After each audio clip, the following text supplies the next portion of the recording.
Welcome student. Class 6चा जो syllabus change झालेला आहे 2026-27 या अकॅडमिक इयरमध्ये. तर आपला सब्जेक्ट आहे सायन्स. तर त्या सायन्स सब्जेक्टमध्ये चॅप्टर 1 आहे कॅरेक्टरिस्टिक्स ऑफ लिव्हिंग ऑर्गॅनिझम्स. तर त्याचा जो एक्सरसाइज आहे, क्वेश्चन आन्सर्स आहेत, तर त्याचा सगळ्याचे सोल्युशन्स आन्सर आपण या व्हिडिओमध्ये बघणार आहोत. तर पहिला आहे त्याच्यामध्ये suggest the appropriate word from blanks. तर काय करायचं इथे correct word fill in the blank सारखा क्वेश्चन आहे. Every living organism produce another living organism like itself is called. त्याला काय म्हणायचं? रिप्रोडक्शन. म्हणजे प्रत्येक लिव्हिंग ऑर्गॅनिझम सजीव काय करतो? त्याच्यासारखाच एक सजीव निर्माण करतो, याला म्हणायचं reproduction. Okay. Growth and reproduction are the main characteristics of living organisms. तर हे दोन किंवा तुम्ही इतरही जे कॅरेक्टरिस्टिक्स आहेत त्यातले लिहिले तरी चालतील. Growth and reproduction. The growth and development of living organism due to food is called nutrition. जर ग्रोथ आणि डेव्हलपमेंट ऑर्गॅनिझमची झाली तर फूड म्हणजे अन्न खाल्ल्यानंतर फूडमुळं, तर त्याला म्हणायचं nutrition of a living organism. The body of living organism is made up of cell. कशानं बनलेली असते? सेलनं बनलेली असते. Birds, fish, animals can move and change their position on their own. Birds असतील, फिश, ॲनिमल्स हे स्वतः काय करतात? आपली पोझिशन चेंज करतात. Shed leaves as well as vehicles like tractors, bullock carts and can also change their position. What are the important difference between these types of movements? तर याच्यामध्ये काय फरक आहे? म्हणजे पक्षी हालचाल करतात आणि इकडे गाड्या वगैरे ज्या हालचाल करतात यांच्यामध्ये काय फरक आहे? तर living organisms move voluntarily using their own internal energy. Living organisms काय करतात? स्वतःच्या एनर्जीनं ते काय होतात? तिथे मूव्ह करतात. दे change their position on their on search of food. तर लिव्हिंग ऑर्गॅनिझम्स का पोझिशन चेंज करतात? फूड मिळवण्यासाठी, फाइंड शेल्टर, राहण्यासाठी जागा, प्रोटेक्ट देमसेल्फ, स्वतःचं रक्षण करण्यासाठी, ऑर रिस्पॉन्ड द एन्व्हायरमेंटल स्टिम्युनी. अचानक एखादी घटना घडली तर त्याला प्रतिसाद देणं म्हणून ते करतात. पण नॉन लिव्हिंग थिंग्स आहेत जसे की शेड लिव्स आहेत, म्हणजे गळालेली पानं आहेत, tractors, cards, cannot move on their own. ते स्वतःहून हालचाल करत नाहीत. Their movement is entirely passive. कोणतरी पर्सन किंवा एखादा जसं की शेड म्हणजे पालापाचोळा आहे, त्यांना उडवणारा कोण असतो? विंड, वारा. Passive depend on the external forces such as wind blowing a leaf or a human operating engine or pulling cart. म्हणजे माणसानं ऑपरेट केल्याशिवाय कुठली गाडी किंवा बैलगाडी वगैरे काय होत नाही, पुढे जात नाही. हा त्यातला फरक आहे. Germs of many diseases are extremely microscopic. They are so small they cannot seen by next. Do you such uh, do such a living organisms reproduce? What do you think? Explain how you decided this. तर जे काही सूक्ष्मजीव असतात की जे आपल्या शरीरामध्ये काय करतात? रोग निर्माण करतात. तर ते एकदम छोटे असतात. मग ते रिप्रोडक्शन करू शकतात का? त्याच्याबद्दल लिहायचं आहे. तर पहिलं लिहायचं yes, microscopic germs do reproduce. तर मायक्रोस्कोपिक जे जर्म्स आहेत की जे काय करतात? डिसीजला म्हणजे रोग होण्यास कारणीभूत असतात, ते काय करतात? रिप्रोडक्शन करतात. मग एक्सप्लेनेशन काय?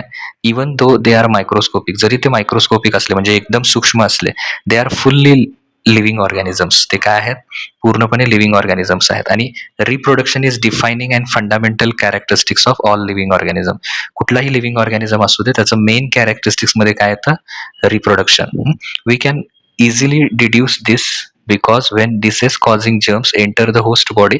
आता एखाद्या व्यक्तीच्या शरीरात ज्यावेळी हे जर्म्स जातात, they multiply rapidly from a single germ into millions. एकापासून ते अनेक मिलियन्स जर्म्स ते तयार करतात बॉडीमध्ये, कॉझिंग सिम्पटम्स ऑफ इलनेस. आणि त्यामुळे काय होतं? तो जो व्यक्ती आहे तो आजारी पडतो. This rapidly increase in a population. ही जी त्यांची संख्या वाढते would be impossible without reproduction. हे रिप्रोडक्शनमुळेच होत असणार आहे आणि ते करेक्ट आहे. Okay. Explain that animals like rat, cats and dogs show awareness their surrounding through their behavior. तर रॅट असू दे, कॅट, डॉग्स हे काय करतात? अवेअरनेस दाखवतात. आणि म्हणजे जे काही आजूबाजूला चालतंय त्याच्या बाबतीत अवेअरनेस दाखवतात. Write down your experiences about it and observation how they behave in a different situation. This behaviour demonstrate response to stimuli. तर ह्याला काय म्हणतात? रिस्पॉन्स टू स्टिम्युनी असं म्हणतात. म्हणजे एखादी गोष्ट घडली की त्याला प्रतिसाद देणं. Where a living thing sense changes around them and react accordingly. आणि त्याप्रमाणे ते सजीव काय करतात? वागतात. Rats, if sudden switch on a light in a dark room or walk into the kitchen, rats immediately sense a danger and change the scurry away to hide. आणि ते काय करतात, लपायला चालू करतात. Cats, a cat will alterly prick up its ear at a tiny rusting sound of a mouse. जरा जरी उंदराचा आवाज आला तरी त्या दिशेने काय होतं, ते आपलं कान टवकारतं. Or quickly run towards the kitchen if hurts the sound of milk flow or pet food container being opened. काहीतरी उघडं असेल किंवा दुधाचा जर त्याला वास आला तर त्या ठिकाणी ते क्विकली जातं. Dogs, dog wags it tail and jumps happily when it sense owners arriving home. जेव्हा मालकाचा वास येतो घरी, म्हणजे घरी आल्यानंतर जेव्हा त्याला मालक आल्याचं कळतं, तो लगेच काय करतो, आनंदानं त्यांच्याकडे उड्या मारत जातो. But it barks defensively at a unknown stranger. पण जर कोण अनोळखी व्यक्ती आला तर काय करतं, ती जागा प्रोटेक्ट इट्स टेरिटरी, म्हणजे त्याची जागा वाचवण्यासाठी, ते घर वाचवण्यासाठी अनोळखी माणूस आला की भुंकायला लागतं त्याचं रक्षण करण्यासाठी. Make a list of different types of animal movements along which the animals that moves in those veg.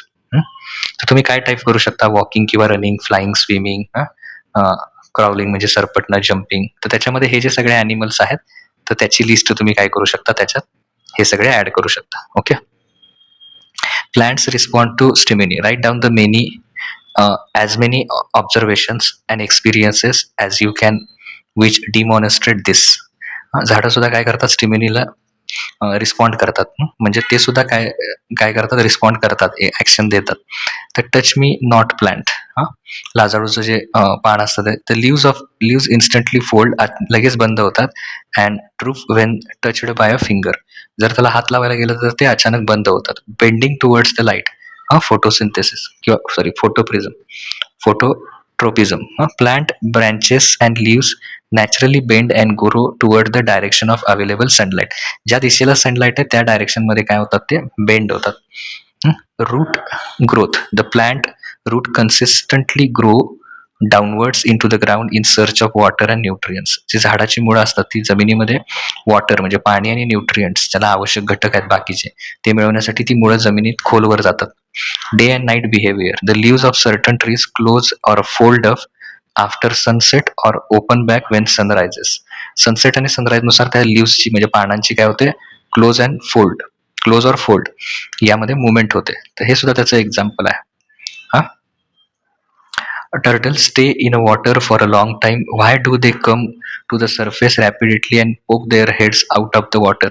Fish, however, do not try this. Why? कासवं जी असतात ती काय करतात, थोड्या वेळानं काय करतात, पाण्याबाहेर येतात आणि त्यांना आवश्यक आहे तो ऑक्सिजन घेतात. पण जे मासे वगैरे आहेत ते असं करत नाही. तर काय, टॉर्टॉइजच्या बाबतीत काय सांगता येईल, tortoise air breathing reptiles that possess lungs, ते फुफ्फुसाद्वारे श्वसन करतात. They cannot extract oxygen directly from the water. पाण्यात राहून त्यांना स्वतः ऑक्सिजन मिळवता येत नाही. So they must regularly come to the surface to breathe in a fresh air. मोकळ्या हवेत येऊन ते काय करतात, श्वसन करतात. But in case of fish are completely adapted to aquatic life. Fish मात्र काय झालेले असतात, पाण्याच्या ह्याच्यासाठी म्हणजे पाण्यामध्ये ते स्वतः ऑक्सिजन जो पाण्यामध्ये आहे तो घेऊ शकतात. And possess gills instead of lungs. लंग्सच्या ऐवजी काय असतात, त्यांच्यात गिल्स असतात. Gills allow them to absorb dissolve oxygen directly from the water. आणि तो ऑक्सिजन ते घेऊ शकतात पाण्यामध्ये विरघळलेला. Meaning they have no need to come and to the surface to breathe. त्यांना पाण्यावर यायची गरज नसते. The life cycle of frog is given in a below jumbled order. Life cycle लिहिलेली आहे फ्रॉगची, ती करेक्ट ऑर्डरमध्ये हे करायचे, लावायचे. तर सगळ्यात पहिल्यांदा येणार बॉक्स नंबर 3, त्याला नंबर 1 द्यायचं. ही त्याची पहिली स्टेज आहे. ओके, बॉक्स नंबर 1 म्हणजे sorry just a minute, third नंबरचा अंड्याच्या ह्याच्यात असतं ते एग्समध्ये, क्लस्टर्ड एग्स. दुसरा आहे बॉक्स नंबर 1, त्याची पोझिशन 2 आहे, म्हणजे इथे 2. त्याचं काय असतं, अर्ली स्विमिंग टॅडपोल्स. त्याच्यानंतर तिसरं येणार यंग टॅडपोल. तिसरं म्हणजे चौथ्यातलं इथे याला नंबर 3 येणार. त्याच्यानंतर इथे टॅडप्टोल विथ डेव्हलपिंग लेग्स, तर हे येणार चौथं. आणि ही last stage complete frog. Okay, adult frog. तर असे ह्या सिक्वेन्सनं काय करा, नंबर द्या तिथे आणि त्याप्रमाणे तुम्ही लिहू शकता. ओके. त्याच्यानंतर पुढे जस्ट अ मिनिट. हां. Classify the following into living and non living groups based on their characteristics. Characteristic living ग्रुपमध्ये कोण येणार? तर हे सगळे येणार. बटरफ्लाय, फिश, ट्री हे सजीव येणार सगळे. Non living stone, bicycle, book, air, kite हे सगळे नॉन लिव्हिंगमध्ये येणार. Write the answer of following questions. त्याच्यामध्ये पहिला आहे what are the effects of animals when they are drought and there is no food of water available from them. जेव्हा प्राणी काय होतात दुष्काळासारख्या याच्यामध्ये असतात, तेव्हा जेव्हा त्यांना अन्न मिळत नाही, त्यांच्यावर काय परिणाम होतात? Food provides living organisms with energy required for all life function. तर लाईफ त्यांचं चालण्यासाठी ज्या ज्या सगळ्या क्रिया करायच्या आहेत, त्यासाठी जर एनर्जी पाहिजे असेल तर नक्कीच काय पाहिजे? फूड पाहिजे, अन्न पाहिजे. अँड फिजिकल ग्रोथ होण्यासाठी सुद्धा त्याची आवश्यक असते. ड्युरिंग द सर ड्रॉट म्हणजे दुष्काळाच्या ह्याच्यामध्ये animal suffers from extreme starvation and dehydration. पाण्याची प्रचंड कमतरता त्यांच्या शरीरात असते. Their growth stops and their bodies weaken significantly. त्यांची वाढ थांबते आणि शरीर जे आहे ते कमकुवत होतं त्यांचं. They lose capacity to reproduce or protect themselves. रिप्रोडक्शनची प्रोसेस त्यांची कमी होते आणि ते स्वतःला प्रोटेक्ट करू शकत नाहीत. Ultimately many animals are force to migrate elsewhere. बरेच जण आपलं मायग्रेशन करतात, म्हणजे एका जागेवरून दुसऱ्या जागेकडे जातात जिकडे अन्न पाणी वगैरे आहे. And large number of may be perish, म्हणजे बऱ्याचदा त्यात मृत्यू होतो काही काही जणांचा. If water and food resources are completely exhausted. जर पूर्णच मिळाले नाहीत तर मात्र त्यांची डेथ होऊ शकते. A tiger cub grows does it also develop? Explain why.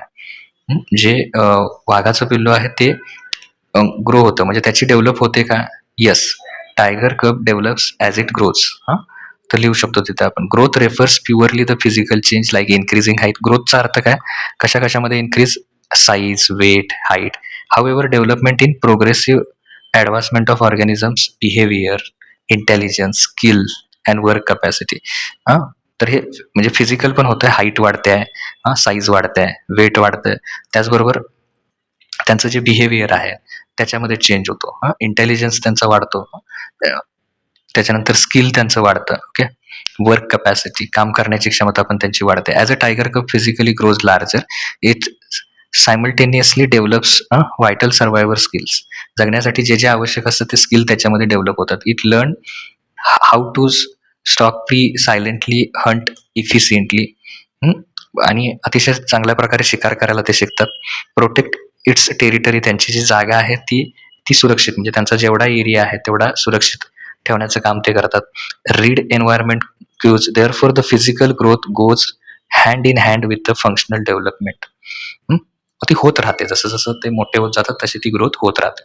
Okay. तर इथं तुमचा एक्सरसाइज जो आहे तो संपलेला आहे. पुढील व्हिडिओमध्ये पुढच्या चॅप्टरचा बघूया.